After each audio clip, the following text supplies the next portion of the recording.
ver una introducción y una descripción muy rápida de lo que son las medidas de frecuencia y de asociación y cómo éstas se pueden integrar dentro del área de medicina basada en evidencia. Eh, pues dentro de los objetivos puntuales, pues no es de sorpresa que pues el principal objetivo es que nosotros veamos pues las principales medidas de frecuencia y de asociación que se reportan en la literatura médica. En cuanto a las medidas de frecuencia, pues vamos a ver para esta clase tres principalmente y nos vamos a enfocar a dos para ser exactos, la prevalencia y la incidencia. La mortalidad es una variante de estas dos, pero esencialmente lo que interesa ver es la diferencia que hay entre la prevalencia y la incidencia. Y cuando hablamos de medidas de asociación, vamos a verlo como tres principales medidas. El riesgo relativo, la razón de momios y el riesgo atribuible. Vamos a ver en qué casos pues se puede usar y en qué casos pues no tanto. Y sobre todo la interpretación que conlleva estas medidas. ¿Ok? Entonces, estos estudios, perdón, estas medidas, pues los vamos a ver en tres grandes momentos. Primero, entender las fórmulas básicas en las cuales se subyacen a las medidas de frecuencia y de asociación, porque al final, pues es eso, o sea, son restas, sumas, divisiones, o sea, son operaciones aritméticas que nosotros tenemos que entender de manera clara para poder entender entonces qué es lo que quiere decir una frecuencia de prevalencias, una de tasa de incidencias, etcétera, ¿no? Después vamos a ver per se las medidas de frecuencia y finalmente las medidas de asociación. Bueno, como principal introducción de las medidas de frecuencia, pues lo que nos interesa a nosotros como clínicos y también desde un punto de vista epidemiológico es que nosotros podamos poder cuantificar fenómenos probabilísticos o fenómenos estocásticos dentro de una área de estudio. Ya hemos repasado lo que significa este concepto de fenómeno estocástico, fenómeno probabilístico, que lo podemos observar como un experimento o como un fenómeno que no podemos tener la certeza al 100% de que puede ocurrir. Entonces, esto puede simplificarse como el término de saber y cuantificar cuánto es la probabilidad de que ocurra un evento. Es como la manera muy simplista de verlo en medicina. ¿Cuál es la probabilidad de que yo tenga una persona con diabetes en mi población? ¿Cuál es la probabilidad de que esa persona tenga infarto a 10 años? ¿No? O sea, al final todo se traduce en probabilidad. O sea, si yo quiero dar una estimación de esta incertidumbre, pues lo más seguro es que pues pueda recurrir a la probabilidad como una estimación de ella. Ahora, las enfermedades en general no necesariamente ocurren del 100% al azar. Es decir, que una persona ahorita, ustedes por ejemplo, o sea, pues desarrollen o tengan más bien algún padecimiento, no necesariamente pues, se debe a que pues, a tal persona de manera aleatoria le va a dar o no. Se debe a pues, un proceso fisiopatológico que pues en sí nosotros también nos interesa cuantificar qué tanto de una enfermedad está siendo atribuible a ciertos factores que nosotros estamos midiendo y cuantificando. En epidemiología y en general en la investigación clínica se utilizan tres tipos de medidas de frecuencia. Perdón, tres tipos de medidas de estudio. Las de frecuencia que vamos a ver más adelante, las de asociación y las de impacto potencial, que eso no corresponde a el temario de esta materia, pero que quiero que sepan que existen. Ahora, dentro de las características de las medidas de frecuencia, pues como su nombre lo indica, pues yo quiero saber, denme un segundo, un puntero láser, pues yo como médico o yo como investigador o yo como clínico quiero cuantificar o yo quiero evaluar cuánto es la frecuencia o cuánto es el número de personas que yo estoy evaluando que tienen o desarrollan una enfermedad. O sea, yo quiero cuantificar qué tan grande, qué tan pequeña es mi enfermedad en mi población.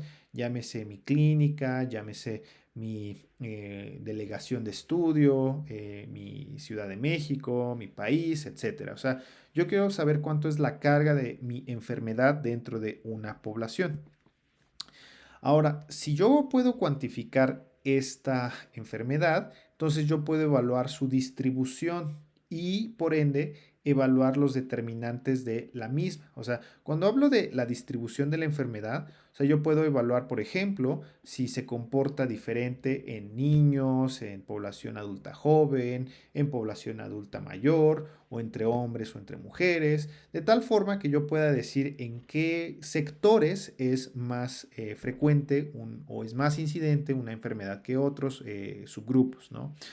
Y si yo puedo cuantificar estas diferencias a manera de una distribución, yo entonces puedo evaluarlo como un determinante de la misma, ¿ok? O yo puedo establecer que cierto subgrupo desarrolla o tiene mayor carga de una enfermedad. Entonces, esto es importante porque en medicina a nosotros nos interesa saber qué grupo de pacientes pues van a desarrollar o desarrollan o tienen una mayor carga de enfermedades, ¿no? Vamos a pensar en el caso de la diabetes, ¿no? Vamos a pensar que en su clínica, tienen una mayor carga de pacientes con diabetes en el sector femenino, ¿no? Y que saben que la prevalencia de diabetes es más grande que la de prevalencia de hombres en su clínica. Vamos a ver más adelante qué es en general la prevalencia, pero pues ustedes ya como médicos pudieran entonces guiar sus acciones para tratar de hacer más énfasis en tratar a la diabetes en las mujeres porque saben que es una enfermedad que afecta más o que pudiera estar afectando más a esta población. Entonces, al final de esto, todo se traduce en medidas que yo pueda rescatar para poder sacar acciones y generar un manejo de mi enfermedad en una población de estudio. Entonces, para esto, pues al final, pues la principal interrogante. Bueno, si ya sé que mis medidas de frecuencia me evalúan la eh, distribución y con ello yo puedo evaluar los determinantes de la misma, pues, ¿qué fórmulas básicas subyacen a estas medidas de frecuencias? Básicamente, cuando hablo de fórmulas, me hablo acerca de yo cómo puedo relacionar el número de casos que hay de una enfermedad con el tamaño de la muestra de donde ocurrieron. O sea, básicamente cómo yo puedo cuantificar el impacto de mi enfermedad en mi población de estudio. Insisto, llámese clínica, municipio, ciudad, país, etcétera. Esencialmente, hay tres tipos de fórmulas que no quiero que se nos olviden. La primera de ellas son las razones o las fórmulas que se basan en razones. La segunda es una proporción, que vamos a ver más adelante que las razones y las proporciones varían principalmente por dos características esenciales. Y las tasas. Estas tres fórmulas vamos a estar viéndolas a lo largo de esta clase. Y no quiero que se nos olvide las diferencias fundamentales entre estas tres, porque estas tres, a pesar de que puedan tener nombres que pues pudieran ser un poco obvios, tienen características que las hacen únicas, ¿ok? Entonces, razones, proporciones y tasas son nuestras tres principales fórmulas que vamos a ver más adelante. Entonces empecemos con qué es una razón. Es la medida de frecuencia más simple que existe, ¿ok? Una razón finalmente me va a expresar una relación aritmética entre dos eventos y esto es lo más importante, así en rojo, que no quiero que se les olvide. Una relación aritmética entre dos eventos en una misma población, pero sigue siendo un solo evento. ¿A qué me refiero? Y vamos a verlo con un ejemplo más adelante. Al final, la razón o las razones son divisiones, ¿ok? Es una división de una cantidad numérica entre otra.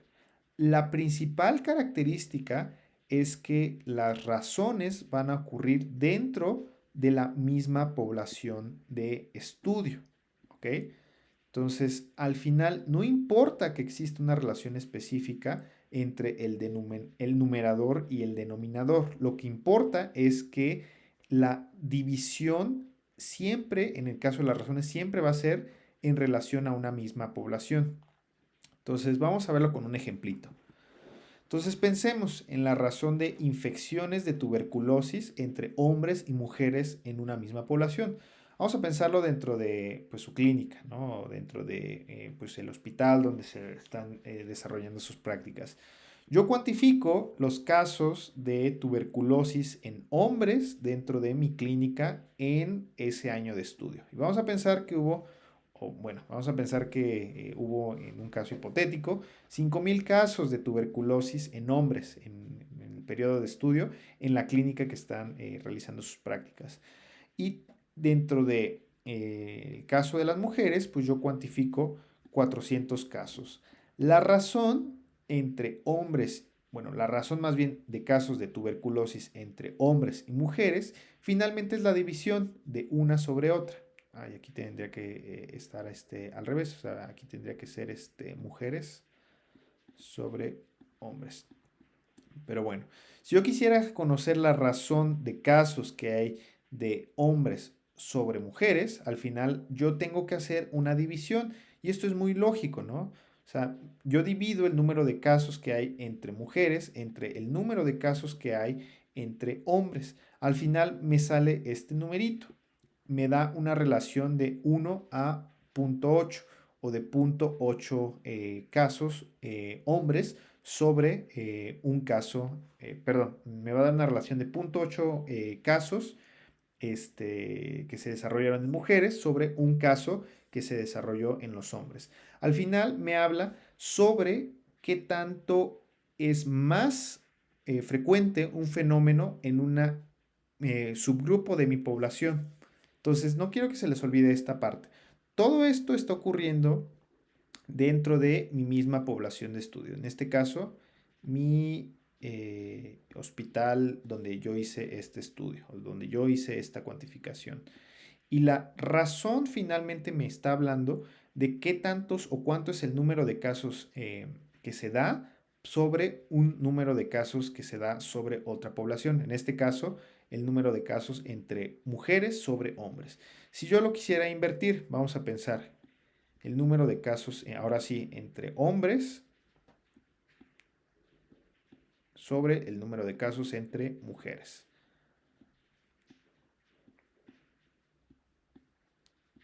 Si yo divido esto, me va a dar 5 entre 4, 1,25. O sea, me va a decir, por cada 1,25 casos en un hombre, se va a dar un caso entre una mujer. Al final, esto nos habla de qué tan más grande o qué tan más pequeña es la frecuencia de una enfermedad sobre un subgrupo de una población de estudio. Ahora vamos a pasar con las proporciones. Las razones finalmente pues no nos hablan de la dinámica de una enfermedad. Para ello pues nos interesa estandarizarlo dentro de un denominador que en este caso es la población total. La proporción tiene la principal diferencia es que en que la proporción es una variante de una razón, pero la principal característica es que los sujetos que yo estoy evaluando dentro de mi numerador están incluidos dentro de mi denominador. ¿Qué quiero decir con esto? Vamos a pensar que en el ejemplo de los casos con tuberculosis. Vamos a pensar que yo evalué 9,000 casos de tuberculosis en el año en mi hospital o en mi ciudad de estudio, de manera hipotética. Vamos a pensar que yo tuve 9,000 casos. Ahora yo me tengo que preguntar, ¿cuánto es el número de habitantes o de derechohabientes dentro de mi clínica? Vamos a pensar que es de 20,000. Vamos a pensar que es un poco más. 100,000 derechohabientes en mi ciudad, hospital de estudio, ¿no? Que es mucho. Ahora, la principal diferencia entre una razón y una proporción es que estos 9000 hipotéticamente están incluidos dentro del total de esta población. O sea, dentro de mis 100,000 derechohabientes o participantes o habitantes, de ellos 9000 desarrollaron pues mi enfermedad. Entonces, al final, déjenme les borro aquí. Al final, esto finalmente nos habla de una parte de un todo. O sea, nos habla de qué tanto es la fracción de mi población que desarrolló esta enfermedad o mi evento de interés. Dependiendo de la frecuencia de mi evento, pues puede ser muy pequeño. Por lo tanto, las proporciones suelen estandarizarse o suelen expresarse como porcentajes. ¿Qué quiere decir esto? Pues que yo los multiplico por un multiplicador, puede ser por 100 para que me hable de un porcentaje o en un número en calidad de porcentaje. Pero vamos a ver que esto yo también lo puedo determinar de acuerdo a un multiplicador a conveniencia. Vamos a ver más adelante a qué me refiero. Vamos a pensar que yo quiero evaluar el número de casos o la proporción de casos más bien de más de 50 años con tuberculosis. Entonces, pensemos que en nuestra ciudad o en nuestro área de estudio, pues hay 10,000 personas de más de 50 años. O sea, mi población de estudio es, o mi población susceptible a tener tuberculosis es de 10,000 personas. Entonces, yo tengo un registro de 10,000 sujetos en mi clínica, hospital, en mi área de estudio. Y de ellas, dentro de estas personas con más de 50 años, 1000 desarrollaron un diagnóstico de tuberculosis. Entonces, lo lógico es dividir estas 1000 personas sobre el denominador que corresponde al total de mi población. Si yo divido 1000 entre 10,000, me sale este número, 0.1. Pero como yo les dije, pues hablar de proporciones, pues al final yo lo puedo multiplicar por un número para que sea más fácil su interpretación. En este caso yo lo multiplico por 100 para que yo pueda hablar de porcentajes. Entonces yo cuando hago esta multiplicación, pues vean, me sale que el 1% de mi población que tiene más de 50 años va a tener tuberculosis. Y uno podría pensar, pues bueno, me está hablando de una prevalencia probablemente. Vamos para allá, no comamos ansias. Entonces no quiero que se nos olvide la diferencia principal entre una razón y una proporción. La razón es finalmente la comparación de dos subgrupos dentro de una misma población. Y la proporción nos está hablando del evento que se registra dentro del total de la población. ¿Ok? Bueno, y finalmente vamos, si alguien levantó la mano. Adelante, Alex. Soy yo, Jimena. Adelante, Doctor Jimena. ahí en lo del porcentaje no sería el 10%.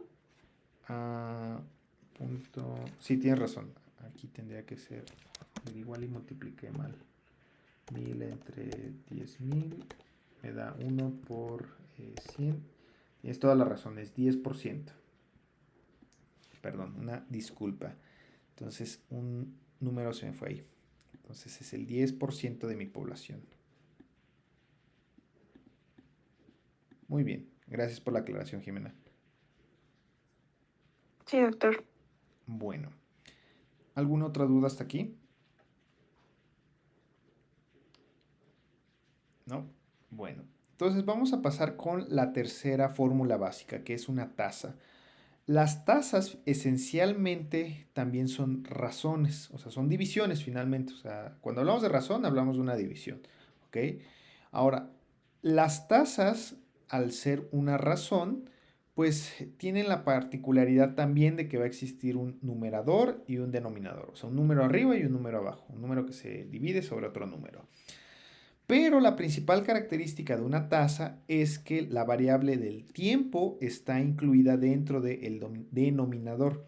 Cuando hablamos de que la variable tiempo está incluida en el denominador, nos está hablando de que existe una relación o una dinámica de tiempo o de seguimiento dentro del denominador. Esto lo vamos a ver más adelante, que las tasas pueden ser interesantes analizarlas dentro de estudios longitudinales, porque nos hablan de un seguimiento de años acumulados. Finalmente, las tasas, al tener en el denominador un tiempo, pues van a expresar la dinámica de un suceso, ¿ok? Entonces nos van a hablar de qué tanto se desarrolla o qué tanto se ocurre una enfermedad. Y el numerador representa el número de eventos que aparecieron en un periodo de estudio. O sea, cuando estamos hablando de tiempo, estamos hablando de que se siguieron personas. Y si en el denominador hay un tiempo, pues en el numerador nos está hablando del número de personas que desarrollaron un evento en un periodo de seguimiento. Y usualmente la unidad que es específica de las tasas, la unidad de referencia es denominada como una unidad de tiempo persona. Lo vamos a ver más adelante cuando veamos tasa de incidencias, pero quiero que entiendan este concepto, que las tasas nos hablan de un tiempo de seguimiento y que este está incluido dentro del denominador. Entonces, esencialmente tenemos tres fórmulas básicas.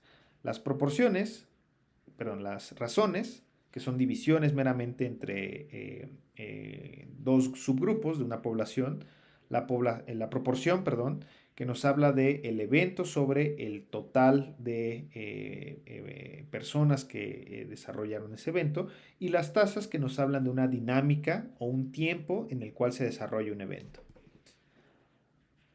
Al final de esto, pues las tasas pueden ayudarnos a evaluar la magnitud de cambio de una enfermedad o un suceso o un evento. Entonces, esto finalmente es de interés porque las tasas nos hablan de qué tanto está evolucionando la enfermedad en una población. Esencialmente, y lo vamos a ver más adelante en la lámina de incidencia, pero esencialmente nos habla de qué tan frecuente o qué tan más bien incidente se desarrolla una enfermedad dentro de un periodo que yo estoy delimitando en mi estudio o en mi periodo de seguimiento. Vamos a verlo más adelante para que quede un poco más claro. Y ya con estas fórmulas bien especificadas y para entender la nomenclatura, vamos ahora sí a ver las medidas epidemiológicas. Entonces, primero está la prevalencia. Segundo está la incidencia y al final la mortalidad, que esencialmente es una medida específica que se ve en epidemiología, pero esencialmente es una proporción. Ahora sí, la prevalencia.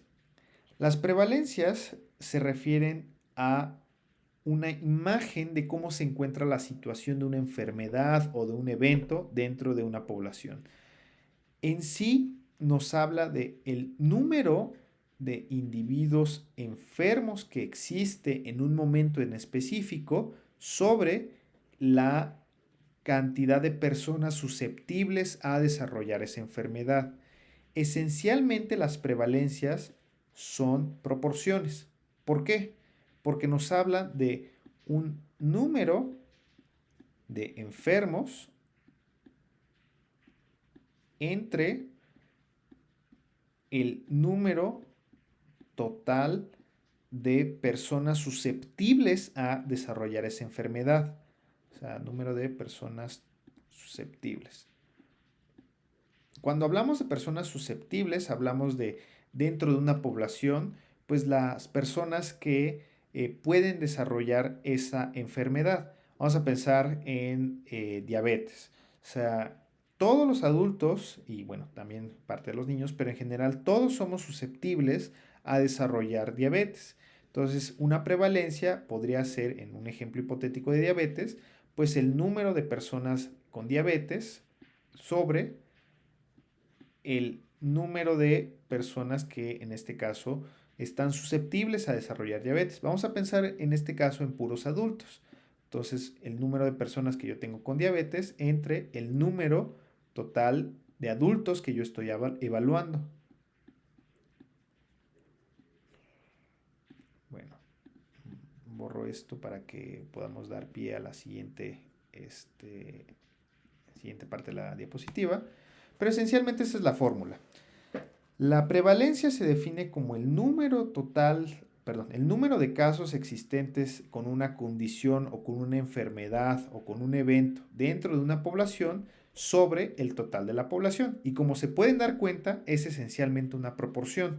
Ahora, como yo mencionaba, cuando hablamos de proporciones, pues yo puedo, yo puedo multiplicar este número que resulte de esta división por una potencia. Puede ser una potencia de 100 para hablar de porcentaje, pero yo puedo hablar también de una potencia de 1000, 10,000, 100,000 para hablar de una estandarización por n cantidad de habitantes. Vamos a pensar en una enfermedad relativamente rara, como una enfermedad tipo Chagas, ¿no?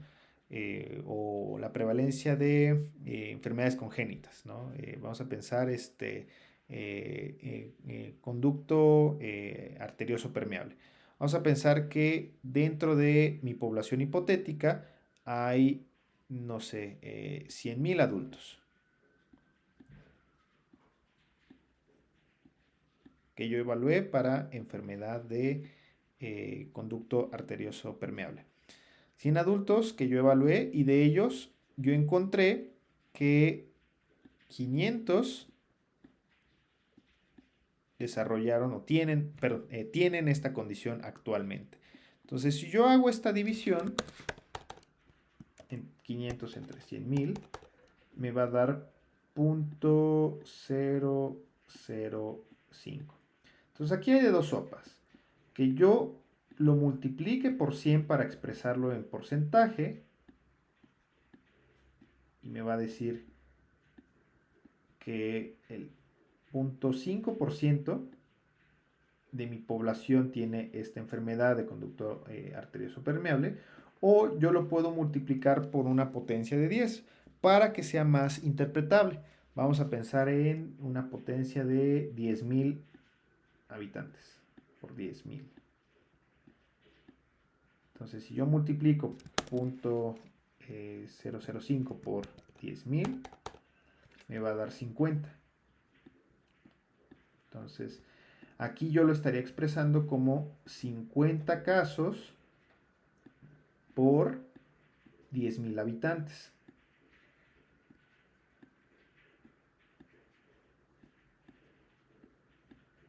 ¿Okay?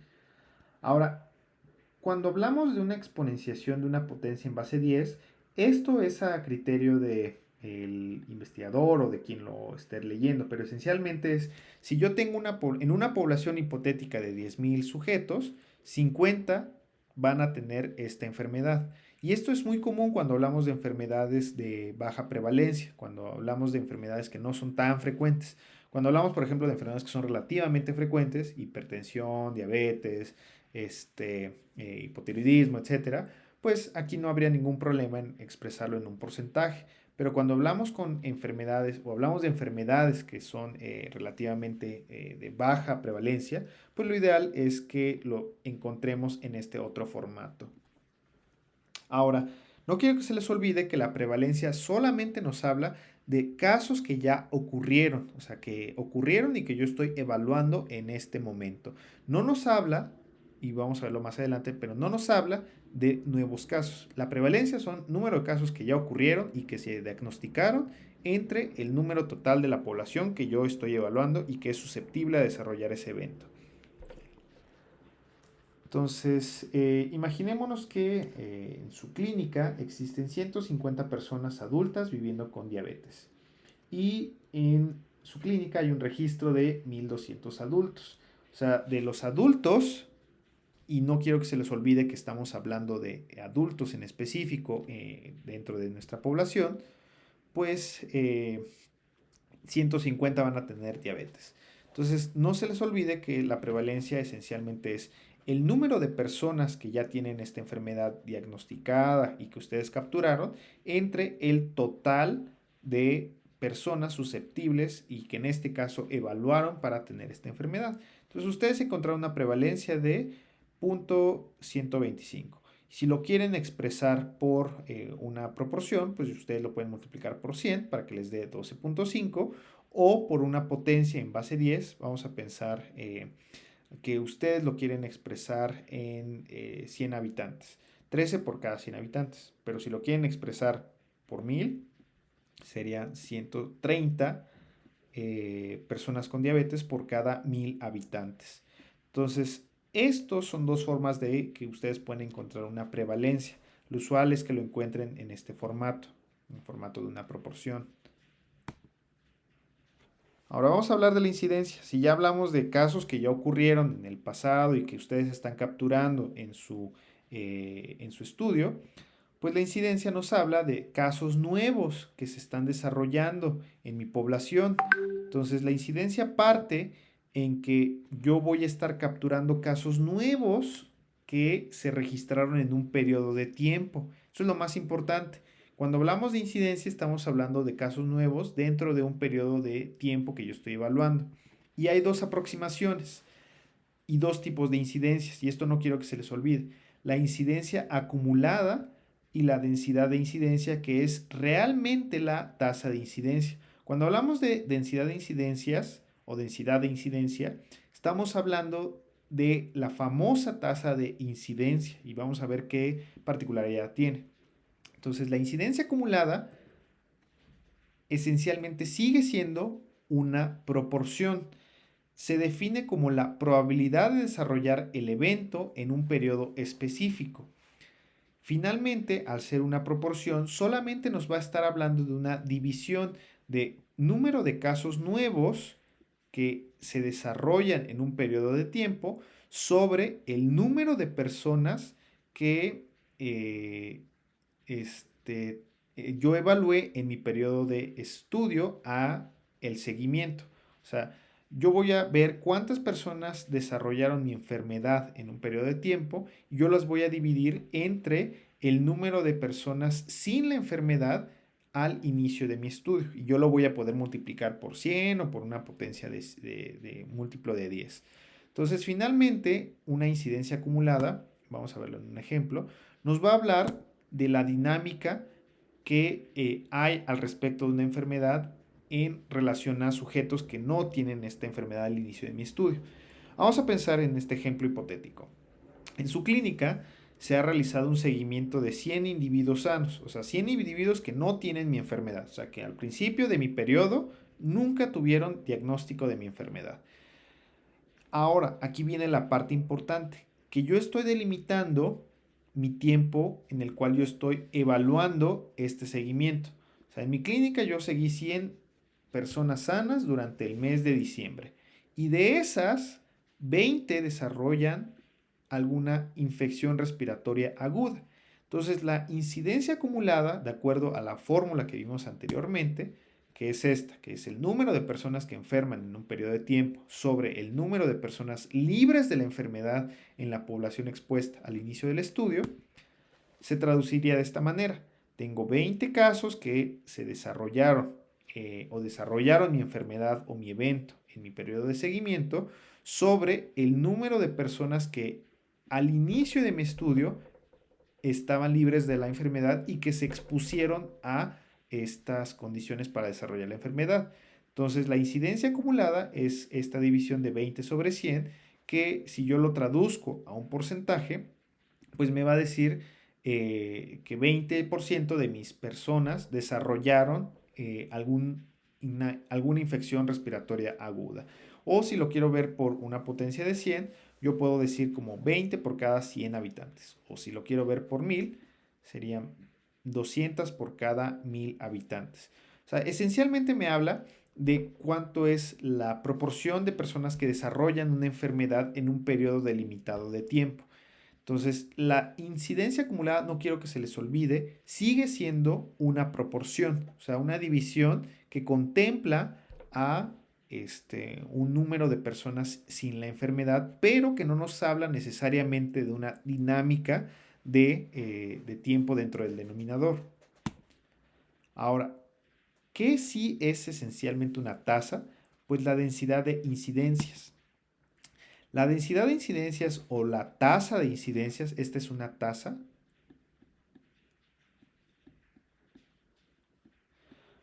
nos habla del potencial instantáneo de cambio en el estado de salud por unidad de tiempo en un periodo específico. Esta es la definición del libro. Ahorita vamos a ver a qué se refiere esto. Pero esencialmente nos habla de igual número de personas que se expusieron a desarrollar una enfermedad, pero nos va a hablar de un periodo de tiempo libre de la enfermedad de estudio. O sea, la tasa de incidencia se define como el número de eventos nuevos ocurridos en una población en un periodo de tiempo sobre la sumatoria de los periodos durante los cuales los sujetos de la población libres del evento estuvieron expuestos al riesgo de presentar la enfermedad en el mismo periodo. Esto pareciera trabalenguas y lo vamos a ver en un ejemplo para que quede más claro. Entonces imaginemos que en su clínica se ha realizado un seguimiento de 6 individuos sanos durante un año. Aquí vean, tienen algo similar a lo que habíamos visto en la incidencia acumulada. Tienen un número de sujetos libres de la enfermedad, en este caso 6, y ustedes lo siguieron en un año. ¿Cuál es la diferencia con la densidad de incidencias? Ahí vamos a ver que de ellos, 2 desarrollaron tuberculosis pulmonar. 2 de ellos se perdieron, o sea, no tienen forma de saber qué les pasó a esos pacientes. Y 2 no desarrollaron el evento, o sea, tienen estos 3 tipos de desenlaces. 2 que desarrollaron tuberculosis, 2 se perdieron y 2 no desarrollaron el evento. Ahora, esto nos va a dar un tiempo de seguimiento que aportó cada persona. Pensemos aquí en el paciente F. El paciente F es un paciente que ustedes iniciaron su seguimiento, vamos a pensar, en enero, y lo siguieron hasta el mes de diciembre, o sea, los 12 meses.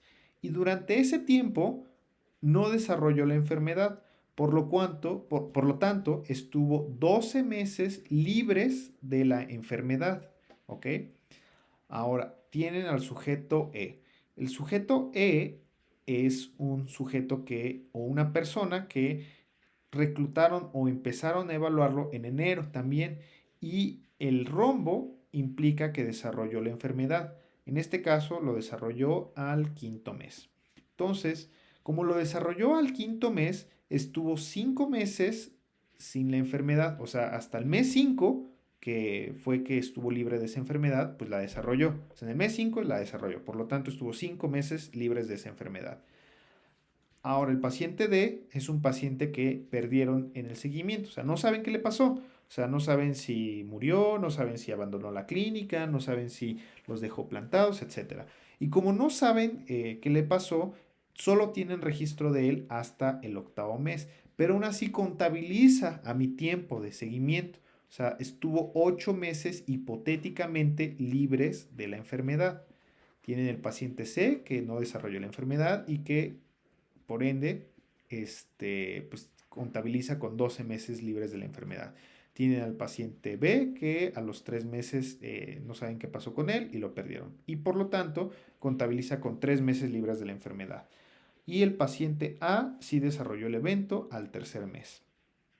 ¿Okay? Entonces, cuando hablamos de la sumatoria de los periodos durante los cuales los sujetos de la población libres del evento estuvieron expuestos al riesgo de presentarlo, estamos hablando de la suma de estos tiempos, o sea, la suma de 12 más 5 más 8 más 12 más 3 más 3 me va a dar 43. O sea, es el tiempo total en el cual mis sujetos estuvieron libres de la enfermedad de estudio, ¿ok? Entonces, durante 43 meses en total, es una medida un poco difícil de entender, pero esencialmente es una medida que nos habla de el tiempo en el cual estuvieron libres de esa enfermedad. Esta es la famosísima medida de tiempo persona. O sea, durante 43 meses de tiempo persona, pues yo evalué mi desarrollo de la enfermedad. Ahora, la densidad de incidencias o la tasa de incidencias, de acuerdo a esta fórmula, se define como el número de casos nuevos que yo registré sobre esta sumatoria, o sea, el tiempo libre de la enfermedad, que en teoría yo tengo que sacar paciente por paciente, o sea, contabilizar cuánto fue el periodo libre que cada paciente aportó a mi estudio en el cual no se desarrolló esta enfermedad. Si yo hago esta división, pues me va a salir este número. Yo puedo multiplicarlo por 100, por 1000, por 10,000. En este caso, aquí yo lo multipliqué por 1000. Aquí me está expresando este resultado, que yo tuve 46.5 casos por 1000 meses persona de seguimiento. Ahora, ¿cómo se interpreta esta unidad? De manera muy, muy simplificada. La interpretación de una densidad de incidencia es que si en una población de estudio yo sigo a 1000 personas durante un mes, 46.5 desarrollarán tuberculosis. Perdón. Aquí tendría que ser año. Porque al final... no, sí, está bien porque la unidad está en meses. Sí. Entonces, una disculpa. Entonces, si yo siguiera a 1000 personas durante un mes, de acuerdo a la dinámica de este estudio, 46.5 desarrollarían tuberculosis, lo cual nos habla pues de una medida un poco más útil dentro del punto de vista epidemiológico, porque nos dice, pues si yo tengo en mi población de derechohabientes un aproximado de 10,000 personas, pues yo podría saber cuántas o hipotetizar cuántas de ellas van a desarrollar mi enfermedad en un periodo de estudio o en un periodo de seguimiento, ¿ok? Entonces, si se dan cuenta, la densidad de incidencias nos habla de una dinámica de la enfermedad un poco más acertada de acuerdo al tiempo. Entonces, la principal diferencia entre la densidad de incidencias y la incidencia acumulada es que la densidad de incidencias acopla esta unidad de tiempo persona, que nos habla finalmente de una dinámica de tiempo de seguimiento dentro de una población. No sé si hasta aquí haya alguna duda de las medidas de frecuencia.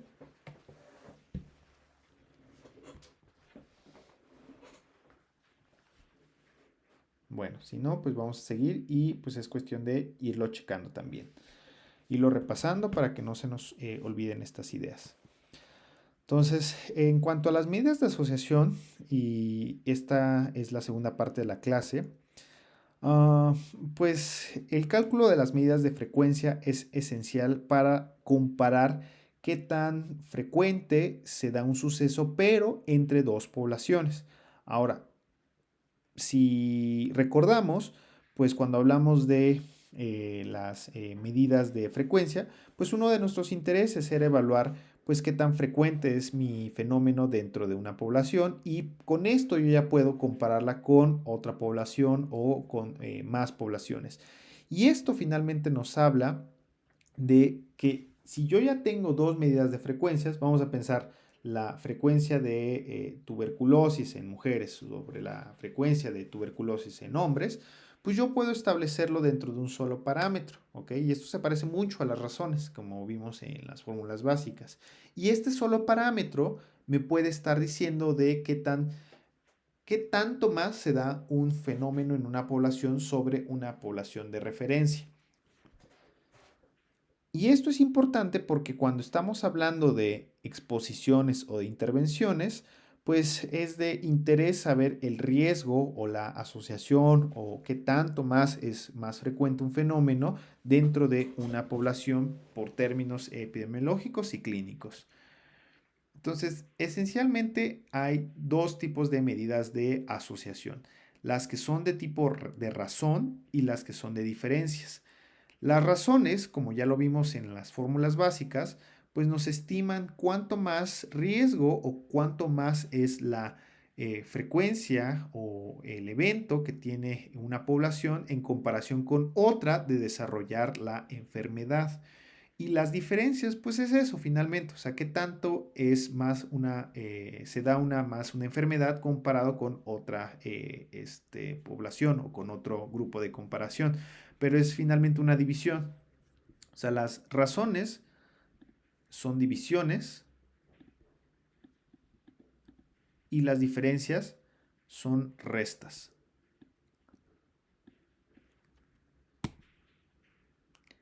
Ahora, para esto nos estamos apoyando en las famosísimas tablas de contingencia, que son tablas de 2 por 2. Cuando yo estoy hablando de la dinámica de una enfermedad, pues yo puedo ejemplificarlo dentro de una tabla de contingencia donde pues en las columnas yo puedo tener a la variable de enfermedad, si tiene o no tiene mi población la enfermedad. Y dentro de mis filas yo puedo tener la exposición o la intervención, o sea, si la tiene o no la tiene. Y esto pues nos va a dar una tabla cruzada, una tabla de 2x2 o una tabla de contingencia, donde aquí voy a tener una celda de la que yo voy a denominar como la celda A. La celda A pues es la frecuencia de las personas que sí tienen la enfermedad y que sí tuvieron la exposición. La celda B es la celda de la gente que no tiene la enfermedad y sí tuvo la exposición. La celda C es la gente que sí tiene la enfermedad pero no tiene la exposición, y la celda D la gente que no tiene la enfermedad pero que tampoco tiene la exposición. Y con ello pues yo puedo sumar ambas celdas, la celda A y B, que pues nos da el total de la gente que se expuso. La celda A y D, perdón, la celda C y D, que nos habla de la gente que no se expuso. O sea, es el total de esta gente que, que no se expuso. Y en cuanto a la enfermedad, pues yo puedo tener la suma de la A y la C, que nos habla del total de pacientes enfermos, y la celda de la suma de la B y D, que nos habla de la gente sin la enfermedad. Y la suma de todas las celdas, o sea, de la A, B y C y D, nos habla del total de la población de estudio. Entonces, como mencionamos, hay tres tipos de medidas de asociación.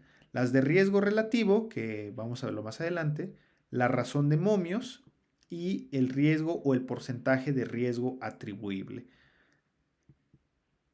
El riesgo relativo se define como la magnitud de la asociación entre la exposición y la enfermedad, o trata de estimar qué tanto más probabilidad se da de una enfermedad o de un evento en una población sobre otra.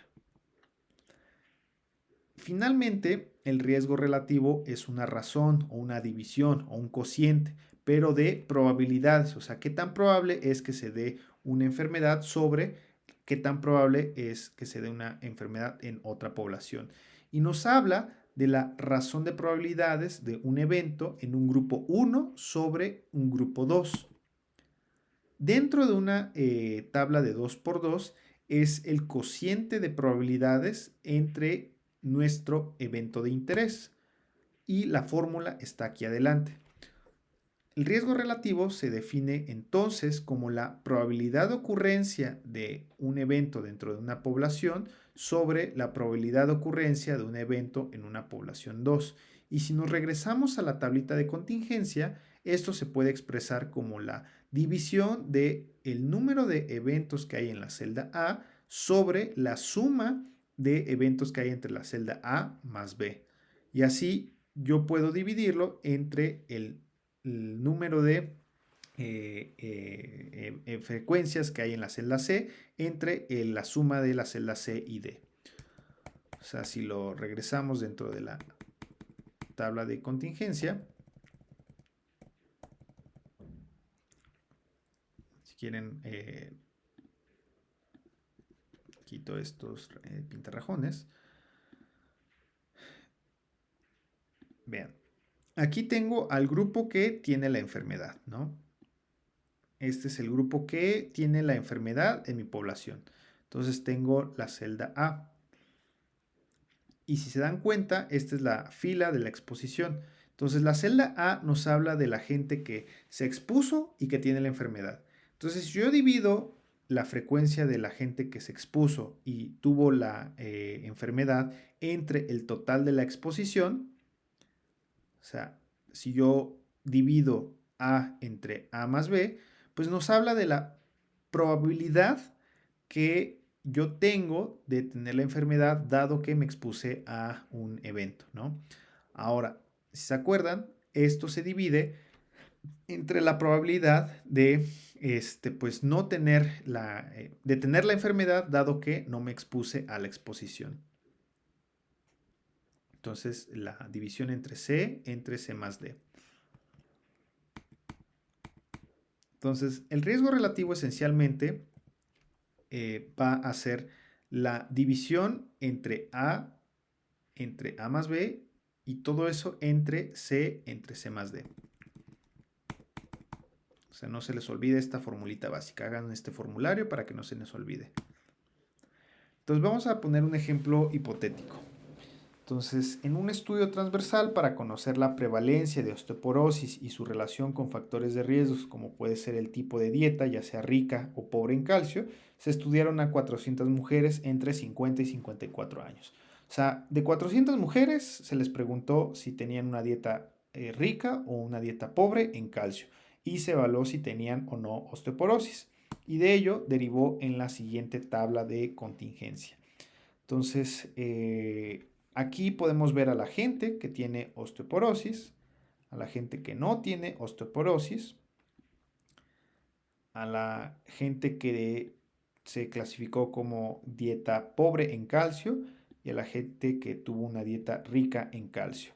Entonces, si se dan cuenta, aquí yo ya tengo la suma de las filas, o sea, la gente que reportó tener una dieta pobre en calcio, o sea, 58 más 62 me va a dar 120. Y la gente que tuvo una dieta rica en calcio, que es 22 más 258, me va a dar 280. Entonces, ya con esto, pues yo ya puedo, de acuerdo a mi fórmula de riesgo relativo, pues estimar pues esta división, ¿va? Entonces, vamos a hacerlo de manera manual. Entonces, para eso, pues me gustaría que todos hiciéramos este ejercicio a la par y me vayan ustedes dictando pues los resultados. Entonces, para ello, pues vámonos a una calculadora de mano, como cualquier otra calculadora que probablemente tengan en su celular, y pues vamos a recordar la fórmula. Entonces, la fórmula de riesgo relativo es A, que en este caso es 58,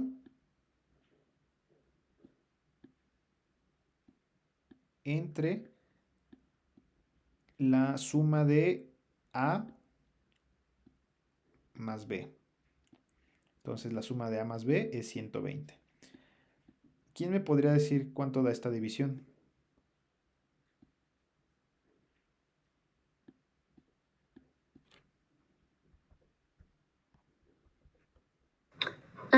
Bueno, así es, de 58 entre 120 y me salió 0.48. Muy bien. Leti, ¿cierto? Sí. Muy bien, Leti. Ok. Entonces vamos a hacer, ya tenemos el numerador. Esta sería, o se podría traducir como la probabilidad de tener osteoporosis, dado que tuve una dieta pobre en calcio. Ok, muy bien. Entonces vamos a sacar el denominador. Entonces este es A más B, A, B, C y D. Entonces en este sentido, la fórmula nos dice que el denominador es C entre la suma de C más D, que en este caso sería 22 sobre 280. Aparte de Leti, ¿quién me quiere decir cuánto le sale esta división? Sería 0.07. 0.07, ¿no? ¿Redondeado o ya con decimales? Bueno, redondeado sería 0.08. Ok, muy bien. 0.08. Ok, entonces esto se puede traducir como la probabilidad de tener osteoporosis dado que tuve una dieta rica en calcio, ¿no? Cuando hablamos de probabilidades, no se les olvide que hablamos de que la probabilidad es un número que va de 0 a 1. Cuando hablamos de proporción, pues esto lo puedo multiplicar por 100 para que pues, pueda tener una idea un poco más razonable pues, de la proporción que existe, dado esta probabilidad. Entonces, yo puedo decir que tengo un 48% de probabilidad de tener osteoporosis, dado que tuve una dieta pobre en calcio. Y yo puedo decir también que tengo una probabilidad del 8% o del 0.08 o un porcentaje de probabilidad del 8% de tener osteoporosis, dado que tuve una dieta rica en calcio. Como pueden ver, de manera así de ojo muy grosso modo, o de ojo de buen cubero, pues pareciera que la probabilidad de tener osteoporosis es más alta en la gente que pues tiene una dieta pobre en calcio. Entonces, si yo divido estos dos números, ¿cuánto me da? O sea, aquí me puede dar la división entre 0.48 y 0.08. 6. Muy bien, Leti. Me va a dar un número aproximado a 6. Con decimales un poco más extensos, pues va a dar un poquito más de decimales. Pero esencialmente, esto es mi medida de riesgo relativo. Entonces, ya con esto, y gracias por la participación, Leti y Hugo, ¿verdad?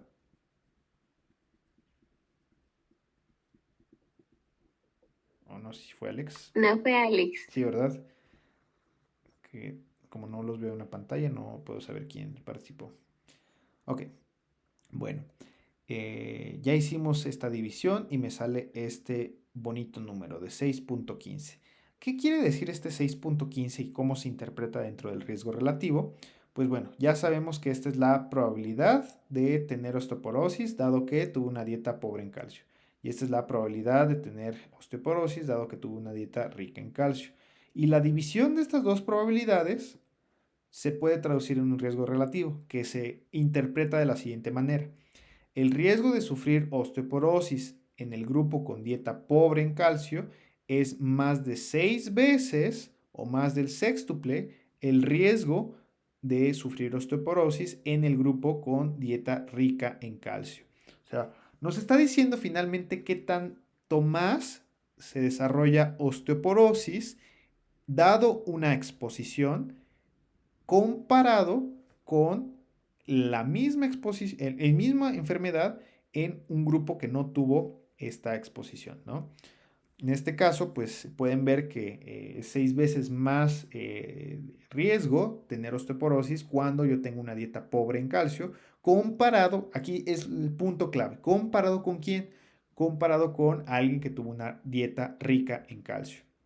Entonces, si dan cuenta el riesgo relativo, pues puede sonar una medida muy, muy atractiva porque pues, nos está diciendo qué tanto es más ahora sí que la dinámica el evento dado una exposición. Entonces, una parte importante del riesgo relativo es que al final vamos a pensar, ¿qué pasa o qué hubiese pasado si yo hubiese tenido dentro de nuestra división pues un número relativamente cercano? Vamos a pensar que aquí tenía 0.48 y acá abajo hipotéticamente hubiese tenido un número cercano a 470 y cacho. O sea, yo si hubiese dividido estos dos números, pues probablemente hubiese tenido, como son muy cercanos, un número cercano a 1. Entonces, si las probabilidades entre los dos grupos de interés se acercan o son iguales a 1, entonces, pues yo puedo decir que las probabilidades de éxito, las probabilidades de mi evento, pues son las mismas en ambos grupos. Por lo tanto, no hay una asociación. O sea, da lo mismo tener una dieta rica o pobre en calcio. Al final voy a desarrollar la osteoporosis de igual manera. O sea, las probabilidades van a coincidir.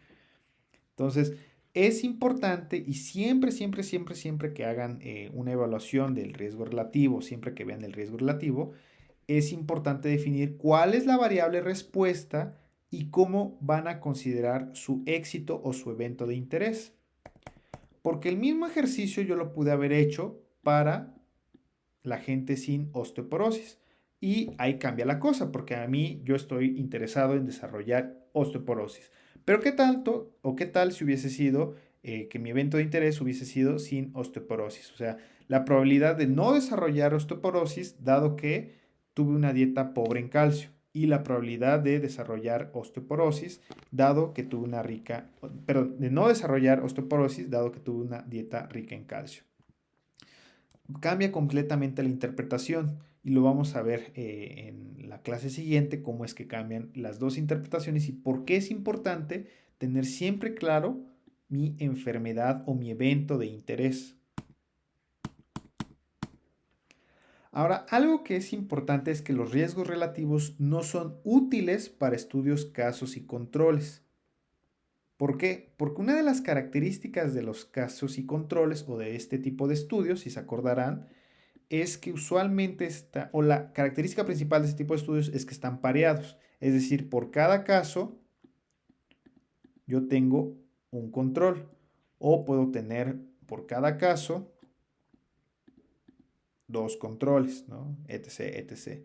Entonces, como esta cantidad está fija, es como si yo tuviera fijo mi número de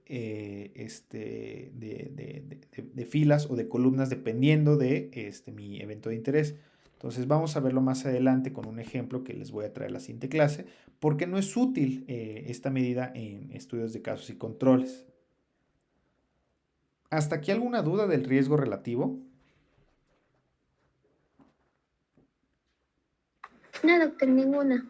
Ok, entonces el riesgo relativo esencialmente es una razón, ¿no? O sea, es una razón porque nos está hablando de una medida sobre otra medida. O sea, es una división de proporciones finalmente, pero esencialmente es una razón.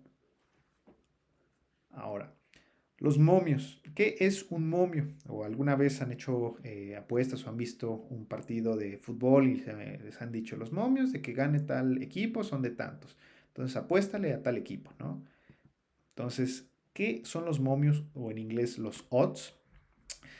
Los momios expresan la probabilidad de que ocurra un evento dividido entre la probabilidad de que no ocurra el evento. O sea, puede sonar bastante rimbombante, pero esencialmente es una división también. La probabilidad de que yo tenga un evento entre, pues, la probabilidad de que no ocurra ese evento. Entonces, pues al final son complementos, o sea, es la división de una probabilidad sobre el complemento de esa probabilidad. Pero finalmente nos habla de qué tanto más frecuente es de que ocurra ese evento sobre la probabilidad de que no ocurra el evento. Y por ende, la razón de momios, pues es la división de estas probabilidades. Se expresa esencialmente cuando no es posible calcular la tasa de desarrollo de una enfermedad dada una exposición. Y esta esencialmente es una división de momios. O sea, este es el momio de que ocurra mi evento en mi población 1. Y este es el momio de que ocurra mi evento en mi población 2. Entonces, la razón de momios es una razón, o sea, una comparación de dos proporciones, pero que se traduce a una interpretación dentro de momios. ¿Qué quiero decir con esto? A que el resultado sigue siendo un momio, o sea, no se nos olvide esta parte, o sea, la interpretación al final va a ser que la división va a ser dos momios divididos. Dentro de una tabla de 2 por 2 la fórmula es esta, A por D entre B por C, que si se acuerdan en una tabla cruzada, vamos a verlo aquí,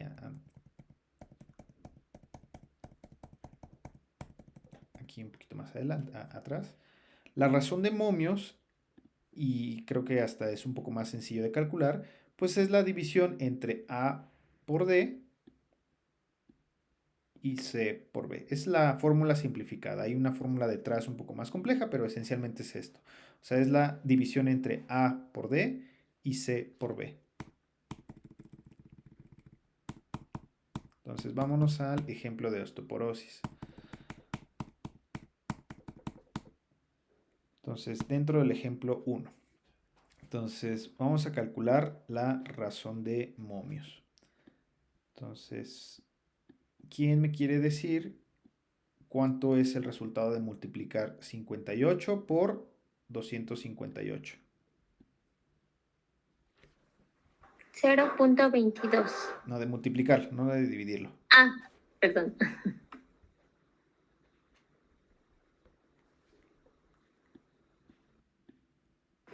14.964. Ajá, muy bien. 14.964. Ok. ¿Y quién me quiere decir cuánto es la multiplicación de 22 por 62? 1364. 1364.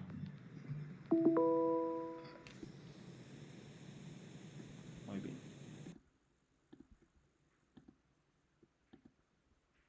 Muy bien. Excelente. Ahora, ¿quién me quiere decir la división entre 14.964 entre 1.364?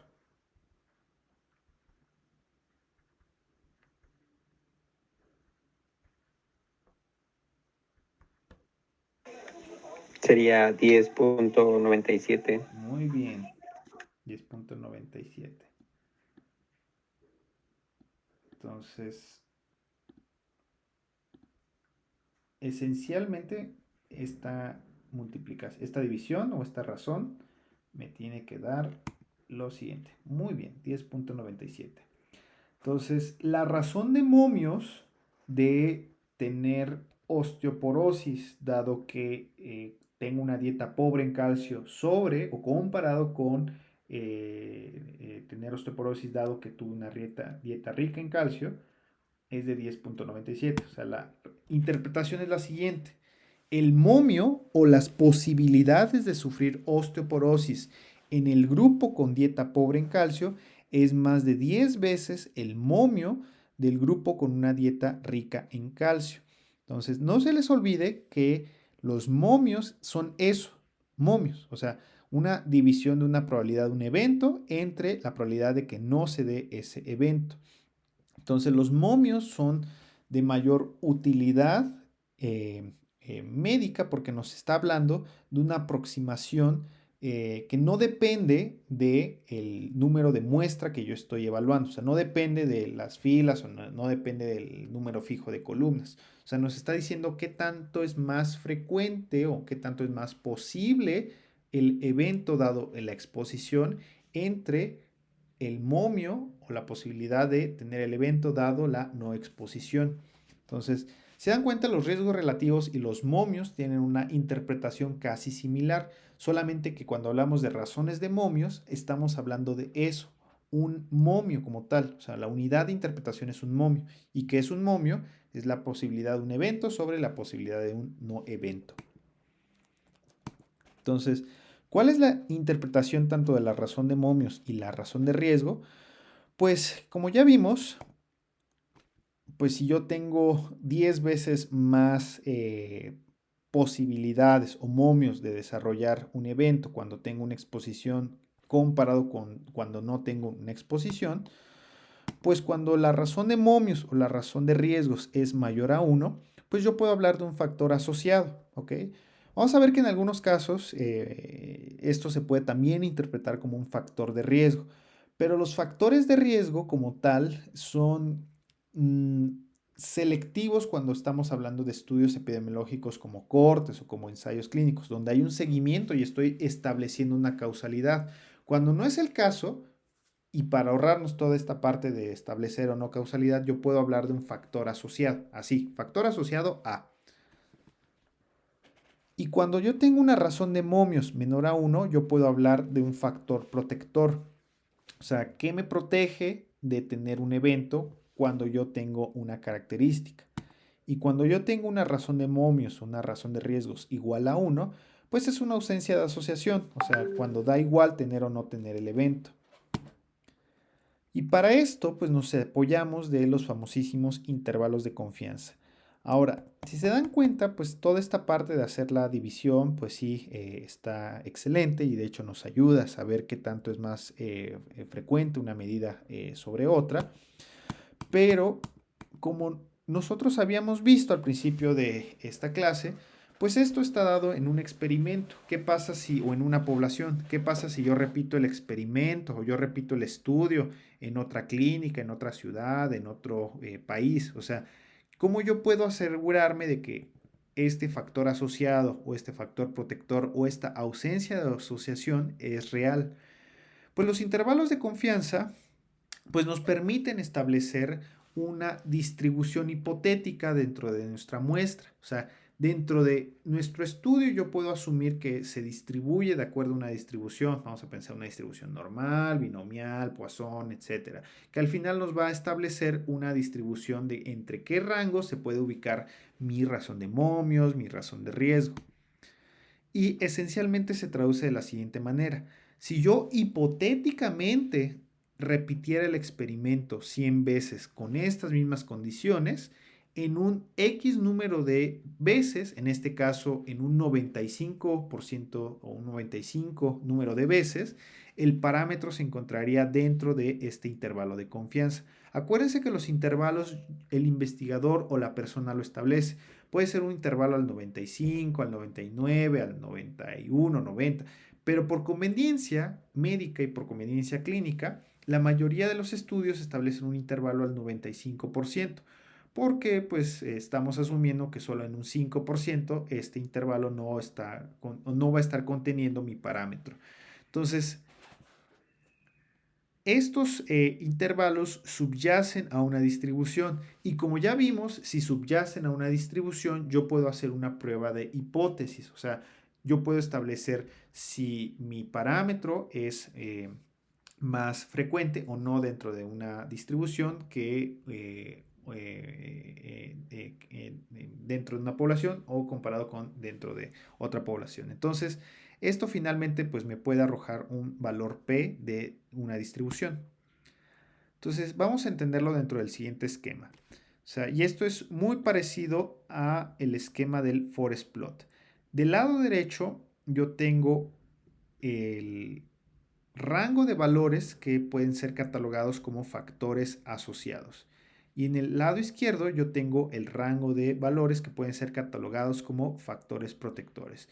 Lo que nosotros hicimos dentro de nuestro ejercicio fue estimar un punto que se encuentra en este lado de este gráfico, ¿no? O sea, en el caso del odds radio, pues salió como de 10 y cacho, ¿no? Y en el caso del razón de riesgo salió como de 0.6 o de 6 cerrado. Entonces, nosotros estamos diciendo que es 10 veces más, yo tengo 10 veces más momios de desarrollar el evento comparado con la gente que no tuvo la exposición. Y en el caso del riesgo relativo, yo puedo decir que es 6 veces más probable de desarrollar el evento cuando tengo la exposición. Entonces, esencialmente, pues estoy de este lado de la cancha, ¿no? O sea, de que tanto ambos comparaciones me dicen que la dieta pobre en calcio es un factor asociado a tener osteoporosis. Entonces vamos a borrarlo. Pero ¿qué pasa cuando yo tengo un intervalo de confianza? Vamos a pensar que yo tengo un intervalo de confianza de 1.5. Perdón, una estimación de un riesgo relativo, un odds radio de 1.5. Y mi intervalo de confianza a 95% me arroja una estimación de 1.2 a 1.8. Entonces, ¿qué quiere decir esto? Que si yo repitiera 100 veces mi experimento, mi razón de riesgos o mi odds radio o razón de momios se va a encontrar entre 1.2 y 1.8.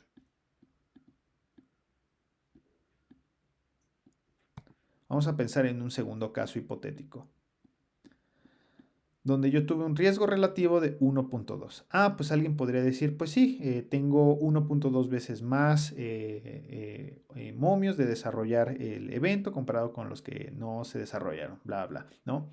Pero al momento de estimar un intervalo de confianza al 95%, tengo que el intervalo, si yo repitiera el experimento 100 veces, en el 95%, en el 95 número de veces ese experimento, mi odds radio se encontraría en este intervalo de 0.8 a 1.4.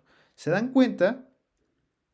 Existe un número fraccionado de experimentos que catalogan a la exposición como un factor protector, mientras que existe un número de experimentos hipotéticos que catalogan a mi exposición como un factor asociado, ¿no? Vamos con el tercer ejemplo. El tercer ejemplo nos dice, mi factor que yo estoy evaluando tuvo un riesgo relativo, un odds radio de 0.6, con un intervalo de 0.4 a 0.8. Entonces, aquí igual, si yo repitiera o si se repitiera el experimento 100 veces, en el 95% de esos casos, el riesgo relativo, el odds radio, estaría en estos dos numeritos, ¿no? Entonces, Vamos a poner ahorita estos dos casos, pero la traducción es que si yo de 100 experimentos hipotéticos que yo realice, en el 95% de los casos, pues el riesgo relativo o el odds ratio pues estaría entre estos números. Por lo tanto, pues es un factor asociado real o un factor asociado que yo puedo decir con contundencia que sí está asociado a mi evento. Pero ¿qué pasa con este caso? Y ya casi para acabar la clase. ¿Qué pasa con este caso? O sea, como yo tengo un porcentaje de experimentos que catalogan a mi factor como un factor protector, pero también un porcentaje que lo cataloga como un factor asociado, pues probablemente mi exposición sea una exposición o una asociación espuria. O sea, no puedo decir con contundencia si es un factor asociado o un factor protector. Por lo tanto, lo mejor es decir que no está asociado. O sea, decir que no hay evidencia suficiente para establecer una asociación protectora o una asociación como tal de riesgo. Mientras que en estos casos, pues yo sí puedo hablar de un factor protector real, porque dentro de mi intervalo, como no está cruzando este horizonte de la unidad, pues yo no puedo, o yo más bien puedo decir con toda claridad y con toda contundencia que es un factor protector real. Mientras, ¿qué pasa con estos últimos casos? El intervalo sí está dentro del el rango que se considera como un factor asociado, pero vean, es un intervalo muy amplio que va del 1.2 al 10.5. Entonces, esto se puede interpretar como una alta incertidumbre. O sea, yo no puedo decir con contundencia que la exposición esté asociada como un factor de asociación con este numerito. Porque si yo repitiera 100 veces ese experimento, pues vean de dónde a dónde puede ir este intervalo. O sea, es muy amplia la exposición, por lo tanto, me va a derivar en una alta incertidumbre al momento de establecer mi exposición o mi asociación a esta exposición. Y esto se puede dar por pues, tener bajo poder estadístico o tener un bajo tamaño de muestra. Y pues si gustan el riesgo atribuible lo vemos la siguiente clase, pero esencialmente es una diferencia de riesgos. Ya nada más quedaban 2 diapositivas y si gustan las vemos ya para la siguiente clase la siguiente semana. ¿Dudas o comentarios, chicos?